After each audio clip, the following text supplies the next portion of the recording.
Bismillahirrahmanirrahim. Elhamdülillahi Rabbil alemin. Ve salatu ve selamu ala seyyidina Muhammedin ve alihi ve sahbihi ecma'in. Esselamu aleyküm ve rahmetullahi ve berekatuh. Hurmatli azizlar, Peygamberimiz sallallahu aleyhi ve sellem'nin siretlari, u zotning go'zal axloqlari, u zotning tuzilishlari, ko'rinishlari, xilqatlari va xulqlari haqida yozilgan buyuk kitoblardan biri Ash-Shamailul Muhammadiyya yoki Shamailun Nabiy sallallohu alayhi va sallam kitobini o'qishda davom etamiz. Payg'ambarimiz sallallohu alayhi va sallamning hayotlarini ko'rsatib bergan, u zotning har bir xatti harakatlarini bizga bayon qilib bergan ushbu kitob har bir mo'min musulmon uchun juda ham muhim bo'lgan kitoblardan. Har bir mo'min musulmonlar buni o'qishi, anglashi va Rasululloh sallallohu alayhi va sallam haqlarida bir tasavvurga ega bo'lishi kerak. Azizlar, o'tgan suhbatlarimizda Payg'ambarimiz sallallohu alayhi va sallamning ko'rinishlari, u zotning soch tarashlari haqidagi mavzularni, boblarni o'tgan edik. Imom Termiziy rahmatullohi alayh navbatdagi 5-bobda Payg'ambarimiz sallallohu alayhi va sallamning oq sochlari haqidagi hadislarni keltiradilar. Payg'ambarimiz sallallohu alayhi va sallam ham boshqa insonlar kabi bashardirlar. U zotga ham qarilik alomatlari bo'lmish oq sochlar boshlariga oralagan. Garchi Payg'ambarimiz sallallohu alayhi va sallam o'ta qarib ketmagan bo'lsalar ham, 63 yoshda dunyodan o'tgan bo'lsalar ham, boshlarida ba'zi bir oq sochlar aralagan edi. Shuning uchun ba'zi hadislarda Payg'ambar alayhissalomning oq sochlari haqida ba'zi so'zlar keladi. Sahobalar buni rivoyat qilishgan. Nega? Chunki Payg'ambar alayhissalomning har bir harakatlari, har bir ishlari, har bir ko'rinishlari sahobalar tomonidan juda bir diqqat bilan kuzatib borilgan.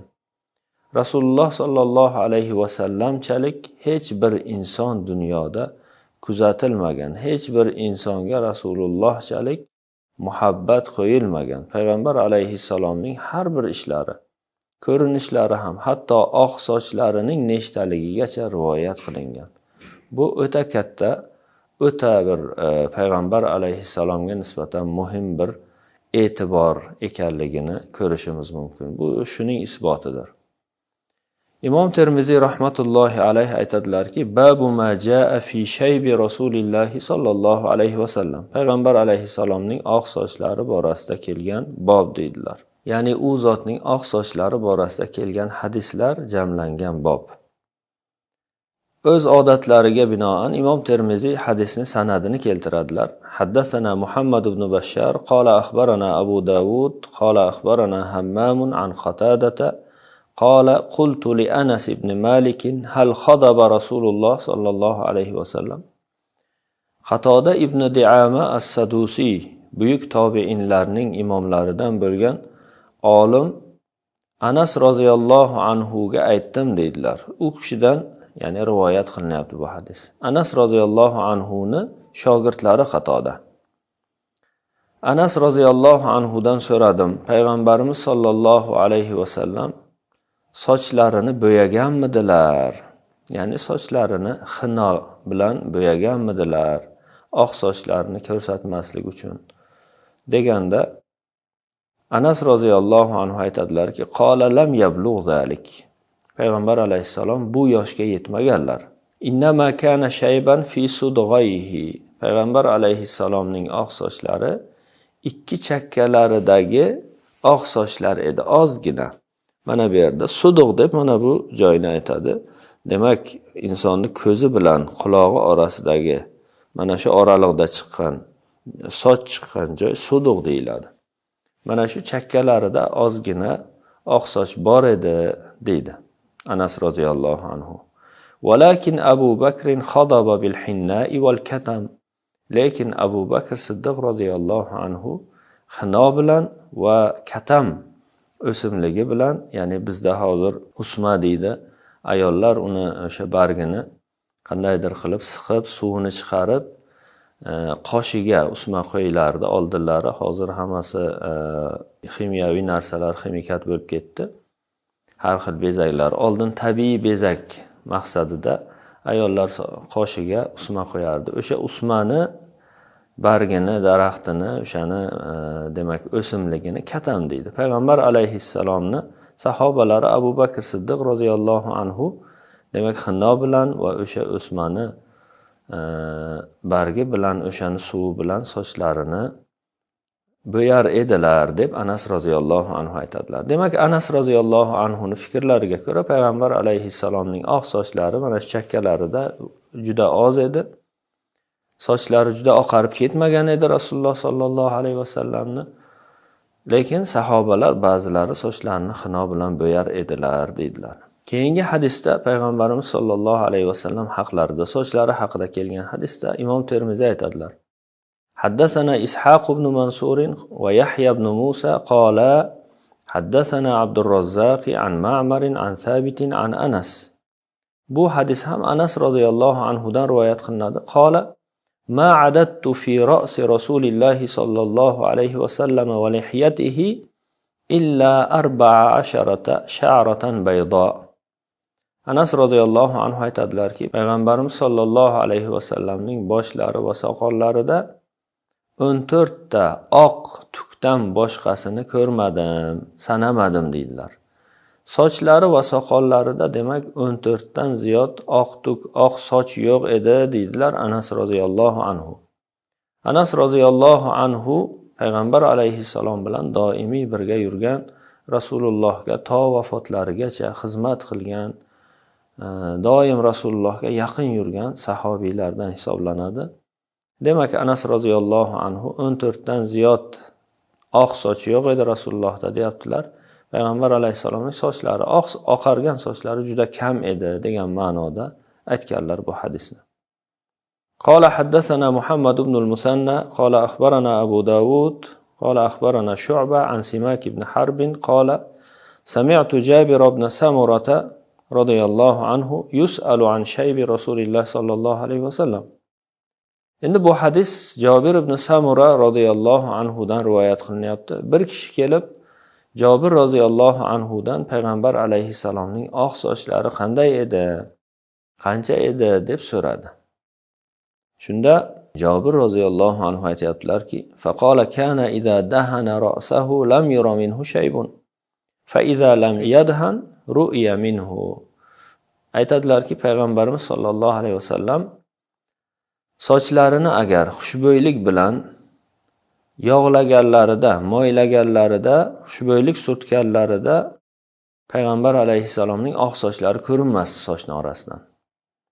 Agar xushbo'ylik surtmasalar sochlariga, mana shu xushbo'ylik o'zi misk bo'lgan, mushkambar, yog'liroq bo'lgan. Payg'ambar alayhissalom sochlariga ham surtganlar uni. Surtmaganlarida deydilar, ko'rinardi, bir ikkita oq sochlar ko'rinib qolardi, lekin bo'yagan, ya'ni o'sha xushbo'ylik bilan Payg'ambar alayhissalom sochlarini xushbo'ylikka aralashtirganlarida, xushbo'ylikni sochlariga surtganlarida ko'rinmay qolardi oq sochlar deydilar. Nega? Chunki yog'liroq xushbo'ylik sepilganda yoki surtilganda insonning sochi yaltiraydi, oq sochlar ko'rinmay, bilinmay qoladi. Chunki qora sochlar ham yaltirab turadi. Shuning uchun Payg'ambar alayhissalom bu hadis ham sochlari oq bo'lgan, bir ikkita sochlari lekin juda kam oqargan ekanligiga dalolat qiladi. Jabir roziyallohu anhudan rivoyat qilingan hadis, Anas roziyallohu anhudan esa yuqoridagi hadis keldi. Uchinchi hadis, keyingi hadisda Payg'ambar alayhissalomning sochlari haqida Imom Termiziy ushbu rivoyatni keltiradilar. Haddathana Muhammad ibn Umar ibn al-Walid al-Kindi al-Kufi qala akhbarana Yahya ibn Adam an Sharik an Ubaydillah ibn Umar an Nafi' an ibn Umar radiyallahu anhuma qala إنما كان شيب رسول الله صلى الله عليه وسلم نحو من 20 شعرة بيضاء. Abdullah ibn Umar radhiyallohu anhudan rivoyat qilinyapti bu hadis. U zot aytadilarki, payg'ambarimiz sollallohu alayhi vasallamning oq sochlari 20 ta oq sochdan iborat edi, shu atrofda edi deydilar. Bu Anas roziyallohu anhuning 14 ta edi deganlari bilan bir-biriga yaqin. 14 ta edi. Ehtimol Anas roziyallohu anhu ko'rganlaridan keyin, sanaganlaridan keyin yana ba'zi sochlari oqargan bo'lishi mumkin va Abdulloh ibn Umar 20 ga yaqin edi deb shuni rivoyat qilyaptilar. Demak, ko'p emas degan.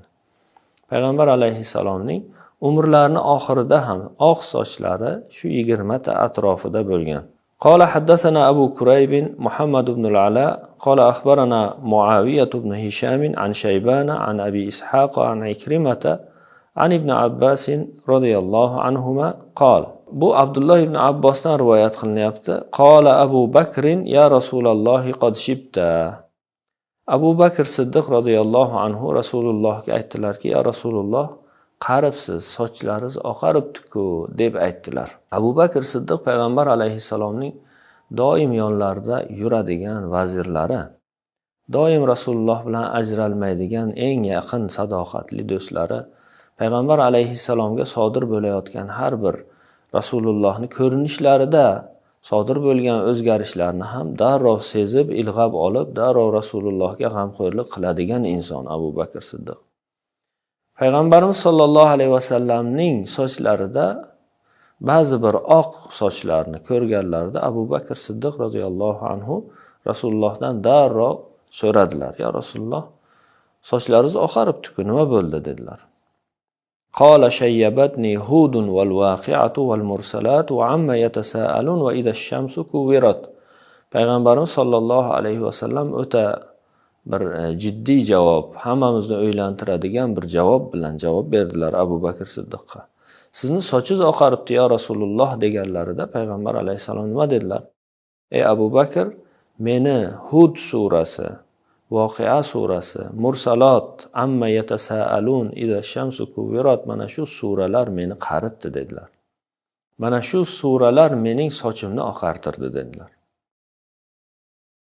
Inson o'ta g'amgin bo'lganda sochi oqaradi insonni.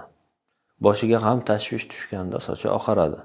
Payg'ambar alayhissalom dunyo g'ami bilan g'amlanmas edilar. Payg'ambar alayhissalom dunyoni tashvishini qalblariga olib, u bilan zerikib, siqilib yurmas edilar. Payg'ambar alayhissalomning g'amlari oxirat edi. O'zlari uchun va ummat uchun oxiratda yaxshiliklarni so'rar, ummatning doim oxiratda ham dunyoda ham baxtli yashashi uchun Alloh taolodan duolar qilib, demak tazarrular qilar edilar va ummatga shu yo'lni ko'rsatar edilar. Payg'ambar alayhissalomni qaritgan narsa Hud surasi dedilar payg'ambar alayhissalom. Hud surasida Alloh taolo qiyomat alomatlarini, qiyomatdagi dahshatlarni nozil qildi. Hud surasida qiyomat haq ekanligini Alloh taolo bayon qildi. Jannat va do'zax va ularning vasfini bayon qildi. Hud surasidagi oyatlarning birida Alloh taolo fastaqim kama umirta dedi. Ey Muhammad sallallohu alayhi vasallam, sizga buyurilgandek to'g'ri istiqomatda bo'ling dedi. Istiqomatda fastaqim, to'g'ri yo'lda bo'ling. Sizga qanday buyurilgan bo'lsa shunday, bir ozgina miqdor bo'lsa ham bu tomonga yo bu tomonga o'tib ketmasdan to'g'ri bo'ling dedi. Fastaqim kama umirt. Mana shu istiqomat azizlar o'ta bir qiyin bo'lgan narsa istiqomat. Ozgina bo'lsa ham chapga, o'ngga burilmasdan, yoqqa bu yoqqa qadam tashlamasdan Allohning yo'lida to'g'ri bo'lishlik oson narsa emas. Mana shu narsalarning g'ami bilan payg'ambar alayhissalom qaridilar. Mana shu narsalarning, ya'ni Rasulullohga bo'lgan buyruq, Rasulullohga bo'lgan ko'rsatmalar ummatga ham berilgan ko'rsatmalar edi aslida. Shularning g'ami payg'ambar alayhissalomni sochlarini oqartirdi. Ummat agar bunga amal qila olmasa nima bo'ladi dedilar. Xuddi shunday Voqea surasi. Alloh taolo Voqea surasini boshida nima deydi? Iza waqa'atil waqi'a laysa liwaqa'atiha kadhiba khafidatur rafi'a. Ya'ni qiyomatning dahshati haqida boshdan boshlanadi. Suraning boshi avvalgi oyatlaridan. Qiyomat voqi bo'lganda, qiyomat qoyim bo'lganda, uni laysa liwaqa'atiha kadhiba, uni yolg'onga chiqaruvchi yo'q. Qiyomat bo'ldimi, hamma uni tasdiqlaydi. Yo'q, qiyomat bo'lmaydi deb yurganlar ham ey Alloh tavba qildik deydi. Tavba qildik, bo'ldi, ishondik deydi. Qiyomat bor ekan deydi, lekin u paytda foyda bermaydi ularning ishonchi. Xofidatun rofi'a. U qiyomatning dahshati, qiyomat insonlarni ba'zisini pastga tushiradi, ba'zilarini ko'taradi. Kimnidir obro'yini tushiradi, kimnidir obro'yini, martabasini ko'taradi. O'sha kunda kimlardir ko'tariladi, kimlardir tushadi. Dunyoda martabam baland deb yurgan ba'zilar martabasi past ekanligi ma'lum bo'ladi. Ba'zilarning dunyoda martabam past deb o'ylab yurganlar Allohning nazdida baland bo'lib chiqadi. Uni qiyomatda bilinadi. Qiyomat dahshat, insonlarning demak eng dahshatli kuni, inson ko'radigan eng qo'rqinchli, dahshatli kun qiyomat. O'sha haqida gap boradi Voqea surasida. Yoki Mursalat surasida. Wal mursalati urfa, Alloh taolo qasam bilan boshlaydi bu surani. Vaylun yawma idzil lil mukazzibin. Juda ko'p takrorlangan shu oyat. Ya'ni o'sha kunda yolg'onga chiqaruvchilar, Allohga iymon keltirmaganlar, payg'ambarni yolg'onga chiqaruvchilarga do'zax bo'lsin deydi Alloh taolo. Yoki amma yatasaalun anin naba'il azim. Payg'ambar alayhisalom aytdilar-da, amma yatasaalun meni qaritdi dedilar. Ya'ni nima haqida so'raydi ular deb boshlanyapti. Nima haqida bir-biriga savol beryapti odamlar? Nimaga inkor qilishyapti? Nimaga shubha bilan qarashyapti? Anin naba'il azim. Buyuk bir xabar haqida ular inkor qilib, ular bir-biridan so'rab shu narsa bo'lishi mumkinmi deb qiyomatga shubhalanyapti. Qiyomat haqida shubha qilishyapti. Allazi hum fihi yaxtalifun. Kalla sayalamun. Yo'q, albatta qiyomat bo'ladi. Ular uni bilishadi hali. O'z ko'zlari bilan ko'rishadi deb Alloh taolo qiyomatni tasdiqlab, uning dahshati haqida gapiradi. Amma yatasaalunda. Iza shamsu kuwiratda ham qiyomat alomatlari, osmonlar o'zgarib ketgan, hayotning nizomi, koinotning nizomi izidan chiqib ketganligi haqida gapiradi. Quyosh bu tarafda, osmon o'rab olingan, yulduzlar tushishni boshlagan, o'z o'rnidan o'zgargan, qimirlagan holatda, demak koinotning nizomi buzilgani haqida gapiradi qiyomat kunida. Shunday bo'lishligi haqida aytiladi. Demak, mana shu suralarning dahshati, shu suralarning ma'nolarini ulug'ligi, ma'nolarining og'irligi payg'ambar alayhissalomni sochlarini oqartirgan edi azizlar. Mana shuni Abu Bakr Siddiqqa payg'ambar alayhissalom aytdilar. Keyingi hadisda payg'ambarimiz sollallohu alayhi vasallamning oq sochlari haqida Imom Termiziy aytadilarki, haddathana Sufyan ibn Waki'in qala akhbarana Muhammad ibn Bishr an Ali ibn Salih an Abi Ishaq an Abi Juhayfata qala qalu ya Rasululloh naraka qad shibta. Sahobalar aytishdiki, ya Rasululloh deyishdi. Biz sizni sochingiz oqarganini ko'rdik. Nimaga sochingiz oqardi deganda qala shayyabatni Hudun va akhawatuha.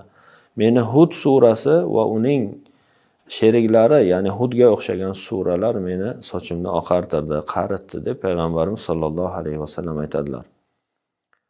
Demak, azizlar, bu hadis ham yuqoridagi hadisni ta'kidlovchi hadis. Yuqoridagi hadisni bilan bir ma'noda.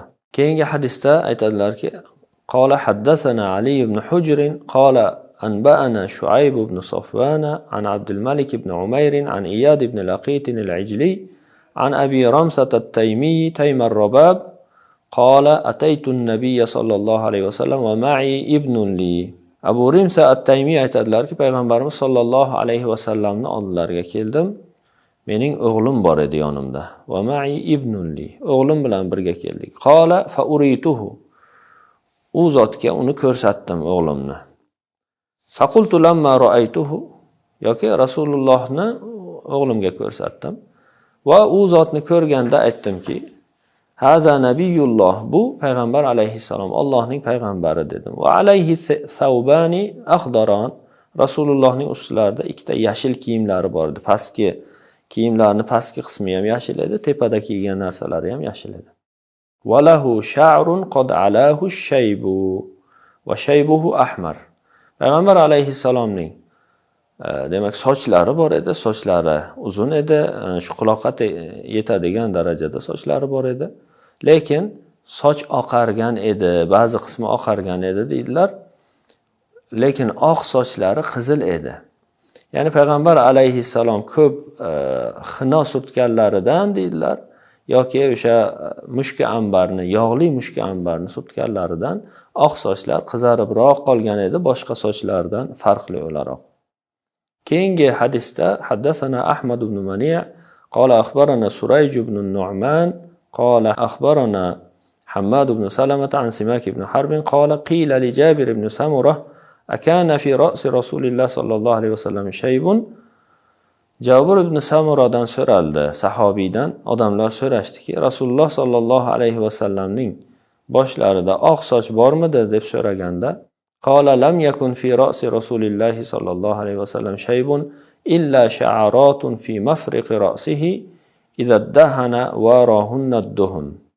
Payg'ambar alayhissalomning boshlarida bir qancha bir sanoqli deydilar. Sanoqli sochlardan boshqa oq soch yo'q edi. U ham sochlarning farqida mana bu ikki tomonga taragan joylarida o'rtasida ko'rinardi deydilar.